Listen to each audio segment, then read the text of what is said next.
بسم اللہ الرحمن الرحیم۔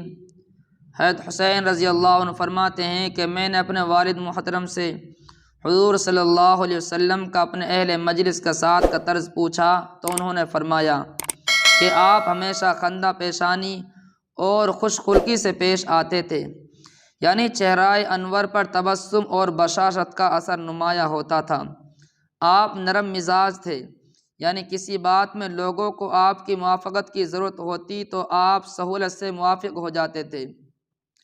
آپ نہ سخت گو تھے نہ سخت دل، نہ آپ چلا کر بولتے تھے، نہ فحش گوئی اور بد کلامی فرماتے تھے، نہ عیب گیر تھے کہ دوسروں کے عیب پکڑے، نہ زیادہ مذاق کرنے والے۔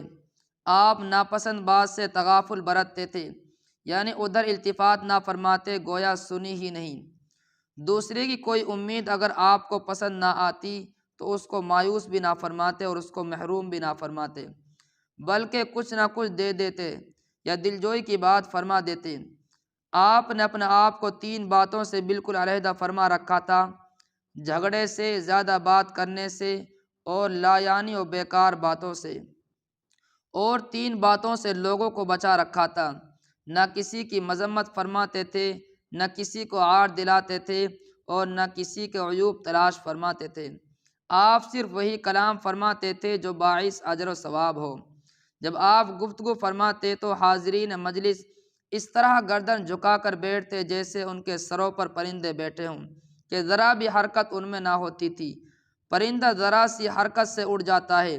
جب آپ چپ ہو جاتے تب وہ حضرات کلام کرتے، یعنی حضور صلی اللہ علیہ وسلم کی گفتگو کے درمیان میں کوئی شخص نہ بولتا تھا۔ جو کچھ کہنا ہوتا حضور صلی اللہ علیہ وسلم کے چپ ہونے کے بعد کہتا تھا۔ آپ کے سامنے کسی بات میں جھگڑتے نہیں تھے۔ جس بات سے سب ہنستے آپ بھی اس بات سے تبسم فرماتے، اور جس سے سب لوگ تعجب کرتے آپ تعجب میں شریک رہتے۔ یہ نہیں کہ سب سے الگ چپ چاپ بیٹھے رہیں، بلکہ معاشرت اور طرز کلام میں حاضرین مجلس کے شریک حال رہتے۔ اجنبی مسافر آدمی کی سخت گفتگو اور بدتمیزی کے سوال پر صبر فرماتے، چونکہ اجنبی مسافروں کو آپ کی مجلس میں لے آتے تھے تاکہ ان کے ہر قسم کے سوالات سے خود بھی منتفع ہوں، اور ایسی باتیں جن کو ادب کی وجہ سے یہ حضرات نہیں پوچھ سکتے تھے وہ بھی معلوم ہو جائے۔ آپ یہ بھی تاکید فرماتے رہتے تھے، جب تم کسی حاجت مند کو دیکھو تو اس کی امداد کیا کرو۔ اگر آپ کی کوئی تعریف کرتا تو آپ اس کو گوارا نہ فرماتے، البتہ اگر آپ کے کسی احسان کے بدلے میں بطور شکریہ کہ کوئی آپ کی تعریف کرتا تو آپ سکوت فرماتے۔